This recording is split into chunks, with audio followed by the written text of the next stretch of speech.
So some of you might know that the PS5 Pro has been announced.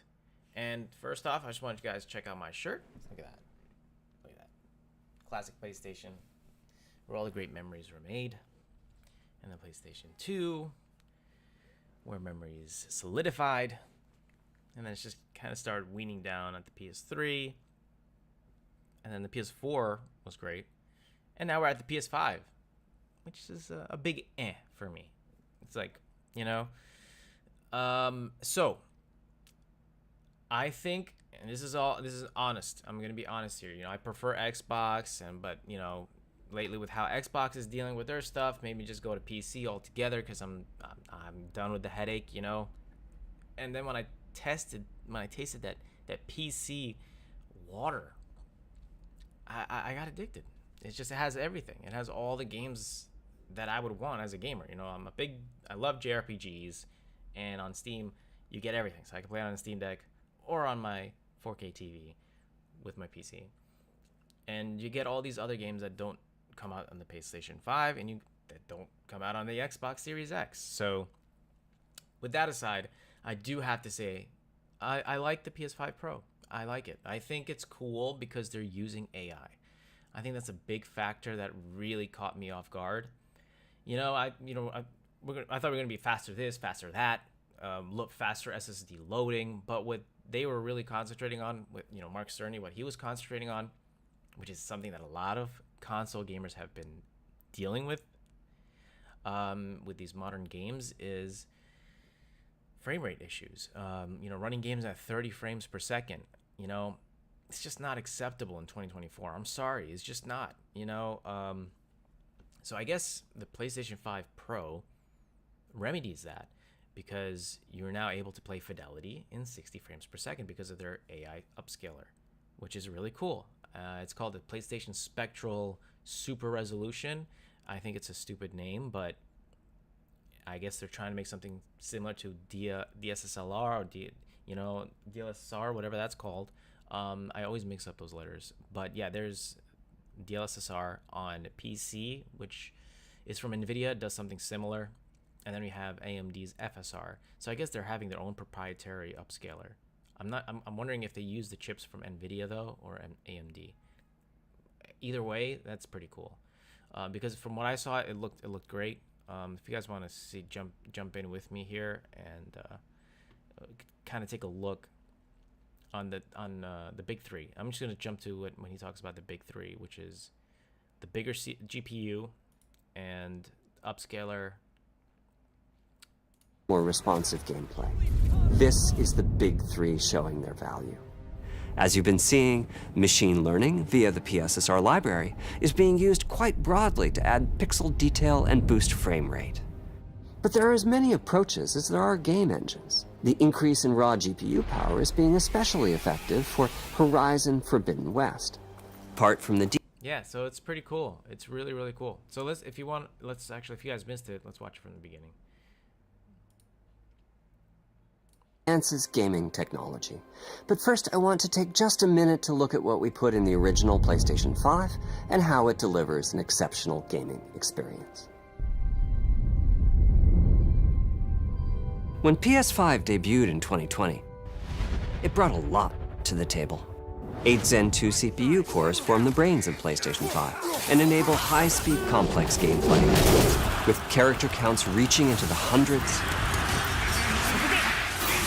and frame rates that can be as high as 120 frames a second. PS5 has a powerful RDNA 2 GPU, which can render anything from intricate details to fantastic worlds with vast panoramas to explore. Ray tracing allows for dramatic visual improvements, including reflections off of water or glass, and the realism that comes from real-time global illumination. A custom SSD can load data at breathtaking speed, resulting in ultra-fast transitions between game worlds and data streaming rates so high that traversal speeds are essentially unlimited. You okay? I'm working on it! Tempest 3D audio tech brings an unparalleled sense of immersion to the sound of the games. with audio so real you may not even need to see the enemies to know exactly where they are. Finally, the DualSense controller has haptics that let you feel through your hands what your character is experiencing inside of the game. It's wonderful to see such variety and richness of game experiences. Creators have made amazing use of the hardware capabilities, but when I talk to them, I do hear about their desire for more graphics performance. The dreams of the developers are bigger than can be supported at 60 frames per second, and that leads to an aspect of modern gaming that we're all familiar with: graphics modes. It can be a difficult choice for players. Fidelity modes emphasize the visuals, typically through higher resolution rendering. These modes might also have enhanced detail or use more ray tracing. But the games only run at 30 frames per second. The visuals can be choppier and the controls less responsive. Performance modes emphasize frame rate and interactivity, typically choosing to run at 60 frames per second, mainly by reducing the graphical detail until those frame rates can be achieved. When asked to decide on a mode, players are choosing performance about 3/4 of the time. Yeah, that's what Removing that decision, or at least narrowing that divide, is one of the key targets for PlayStation 5 Pro. We want to give players the graphics that the game creators aspire to, at the high frame rates that players typically prefer. To do that, PS5 Pro substantially improves over PlayStation 5 in 3 ways. Here's what we call the Big 3. First, we made the GPU much larger and increased the speed of the memory it uses. The result is rendering that's up to 45% faster. Second, we made major upgrades to the ray tracing, taking a streamlined and accelerated approach that allows calculation of the rays at double or even triple the speeds of PlayStation 5. And finally, we added custom hardware for machine learning and an AI library called PlayStation Spectral Super Resolution, or PSSR for short. PSSR analyzes the game images pixel by pixel and can add an extraordinary amount of detail, which boosts the effective resolution of the games. Game creators are adding PS5 Pro support to new and existing titles, and with the Big 3 involved, the results can be pretty amazing, with graphics showing something like fidelity levels of detail, but at double the frame rate. Here's The Last of Us Part 2 running on PS5 Pro.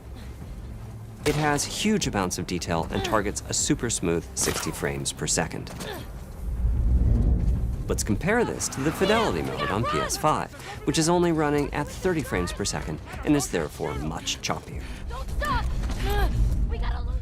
This goal of delivering almost Fidelity-like graphics at performance frame rates has been achieved for a broad set of titles, including Marvel's Spider-Man 2 and Ratchet & Clank Rift Apart. We can see that PS5 Pro is close to doubling the power of PlayStation 5. Another way to compare the two consoles is to look at PS5 Pro versus Performance mode on PS5, both of which target 60 frames per second. What we see here is a difference in detail. PS5 Pro is much sharper and crisper than PS5. For this, my favorite is the parade scene from Ratchet & Clank. Distant details are much clearer. And here we can see Marvel's Spider-Man 2 is noticeably higher resolution throughout the scene, including the trees and procedural cars. So overall, some remarkable improvement to the games. On PS5 Pro, we can see increased sharpness to the graphics or smoother and more responsive gameplay. This is the Big 3 showing their value. As you've been seeing, machine learning via the PSSR library is being used quite broadly to add pixel detail and boost frame rate. But there are as many approaches as there are game engines. The increase in raw GPU power is being especially effective for Horizon Forbidden West. Apart from the detail boost, that extra graphics power is allowing for improvements to lighting and visual effects, as well as to the hair and the skin in cinematics. Open up, guys. Jorv's orders. Good enough for me. Ray tracing is finding broad usage as well, particularly when the games are focused on higher frame rates. The faster hardware in PS5 Pro can make a real difference. Allowing Gran Turismo 7 to add ray-traced reflections between the cars in gameplay, while continuing to support their targeted 60 frames per second. That boost in ray tracing is also delivering big wins for Hogwarts Legacy, allowing not only for better reflections and a greater variety of reflective surfaces, but also for further realism in the casting of shadows. I hope you've enjoyed this run-through of the technology behind PlayStation 5 Pro. Simply put, it's the most powerful console we've ever built, and a worthy addition to the PS5 family. Let me wrap this up by giving you a quick look at a number of games running on the new console. You'll never break a legend, 'cause they don't know we are. We're legendary. Don't let me hang.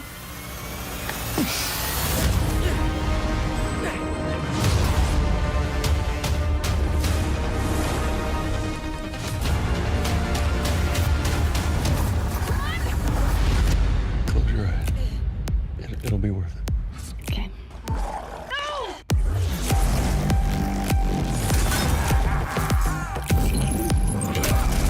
Did I do it? Oh, what is this? What's with all the neon?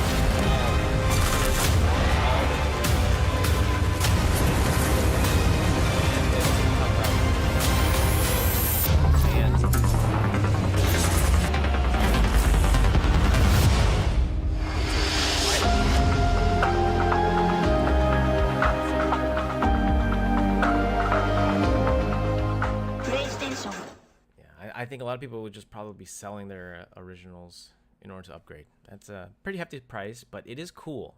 I'm not gonna lie, it's really cool to see, you know, Blank. PlayStation keep Distant. that traditional, you know, console, you know, the consoles feel alive.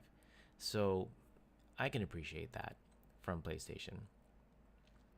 Will I myself upgrade? No. There's really no reason for me to right now. As you saw, they only showed like 5 or 4 games that run pretty well as is. You know, if you really want that beautiful image, crisper image, then I guess you would want to. Well, I think the biggest thing is that the 60 frames. You know, having the high fidelity with 60 frames, I think is huge. That could get me to upgrade, but I don't see any reason to right now. I think it's something that I could just kind of wait out. And, you know, it's like there's going to be a definite sale. And who knows, maybe it'll be the Pro Slim out. Nah, that probably won't happen. But I think on a sale, definitely. But I don't know if it said $700 for the digital version. Did they even say that? Let me see.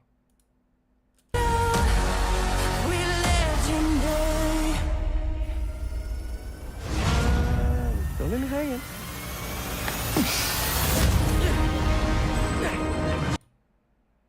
I would definitely.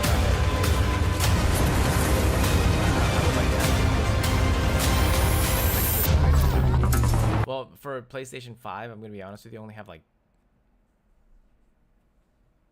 3 games. That's all I have for the PlayStation 5. 3 games. The games that you couldn't get anywhere else, right?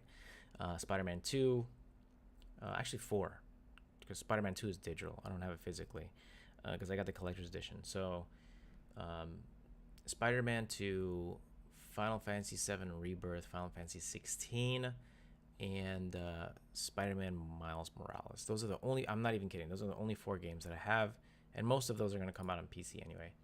So, it doesn't really state if it's a digital or a disc version. So it's gonna be $700. If it's $700 for the digital, my gosh. I think if you have a PS5 and you have like $700 to waste, just use half of that and get a Steam Deck.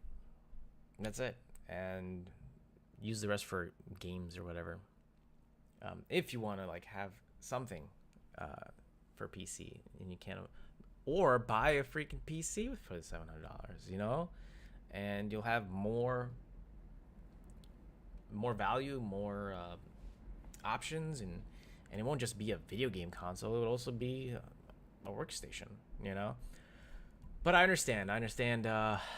But this is cutting it really hard. I do feel bad for the people. Like, there's people out there who are saying that the Xbox Series X and the PlayStation 5 at $500 is super expensive, and they could only afford one.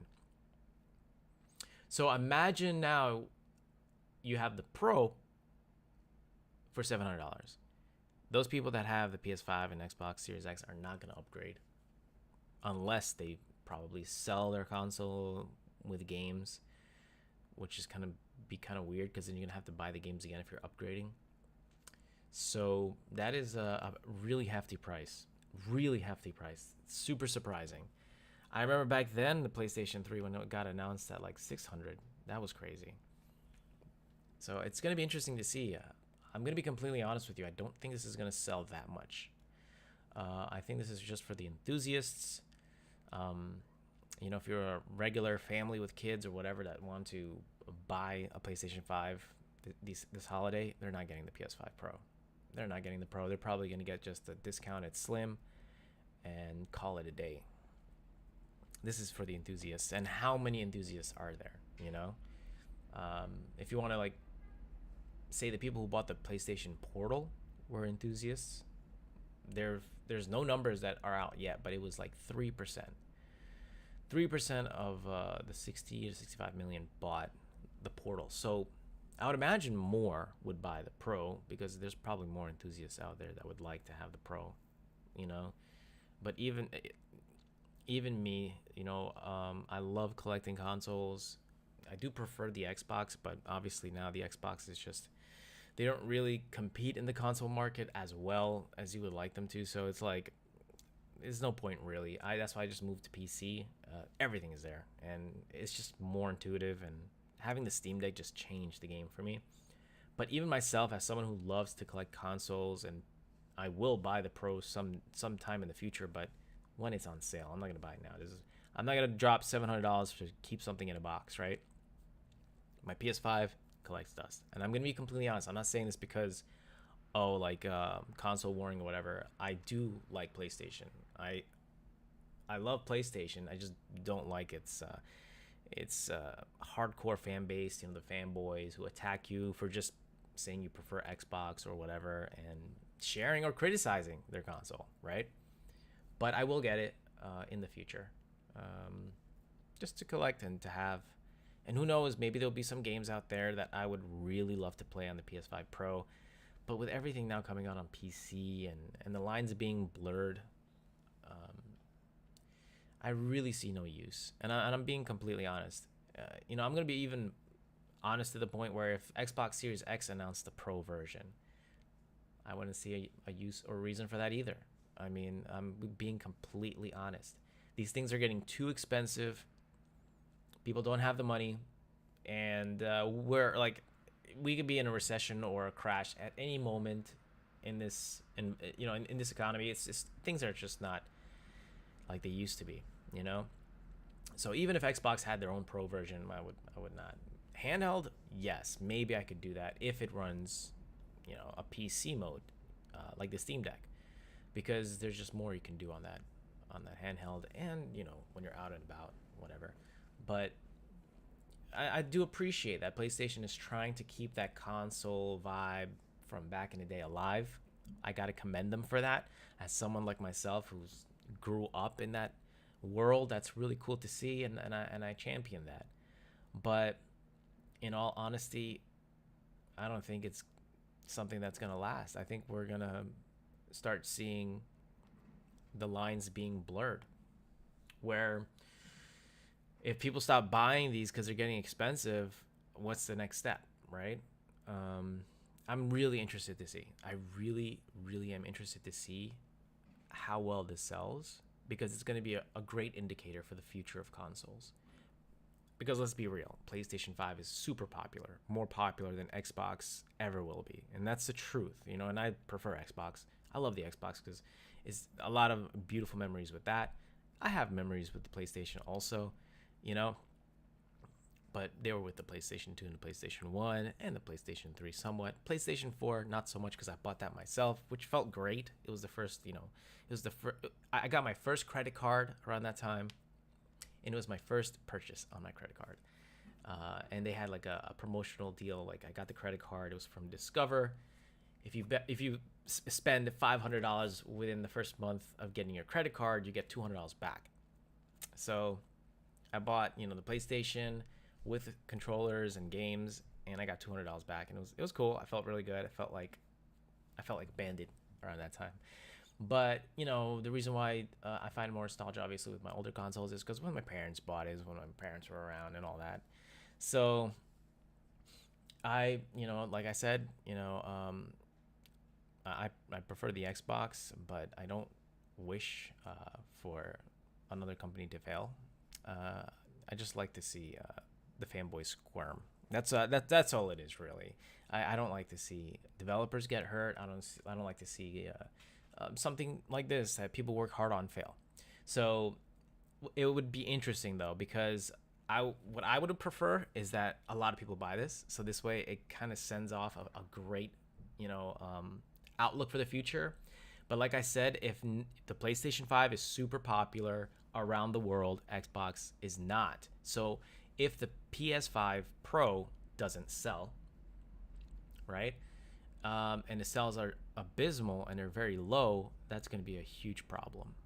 It's the truth, you know, it's the truth. But it'll be interesting to see. So $700 for the digital.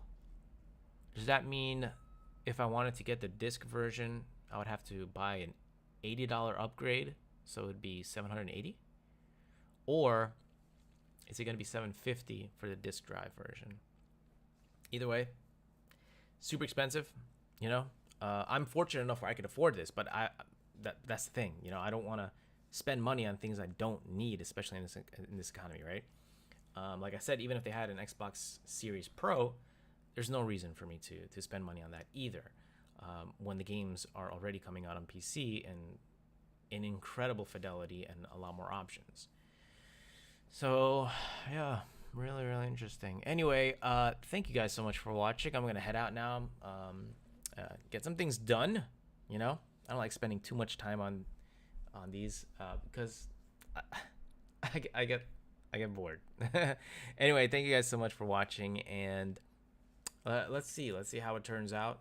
I'm really interested to see how it turns out. It's my final words. I commend PlayStation for continuing to keep that console life, that console vibe alive. They have to be commended for that. I'm not going to talk about the corporate and all their you know, price gouging and all that bullshit. That's for another thing. But just as the brand itself, I like it. I like the fact that they're using AI. For people who are against AI in terms of gaming creation and development, I feel that you are corpo and that you want to work people to their bone, and you do not care about these people. Don't tell me you're like, oh, it's going to take away jobs or not. No, AI doesn't work by itself. People have to work on it. They have to refine it. They have to set code parameters for it. And at the same time, they could use it to help their flow, you know, their workflow. And I think that would help the gaming community a lot. So the fact that they're using AI in this PlayStation 5 Pro is a plus for me, and actually something really cool that I really like to see, and I like to see more of. AI is going to be a game changer, especially with these games taking forever. Nobody has time to wait 8 years anymore. It's one of the reasons why Concord failed tremendously. 8 years for a game that looks dated, that would have been really popular if it came out 8 years ago, or at least 4 years ago. Yeah, I think AI would have helped, because that's a ton of jobs right there that were wasted. People busted their butts to make that game. I know one of the voice actors. She's a good friend of mine, and they were passionate and it worked on it, and it just died out like that. So imagine if they used AI and were able to kind of get that game out faster. Things might have been different. So yeah, let's not be against AI. Good on Sony for using AI upscaling on their PlayStation 5. It'll be interesting to see how that works and how it's implemented in the real world. Thanks again.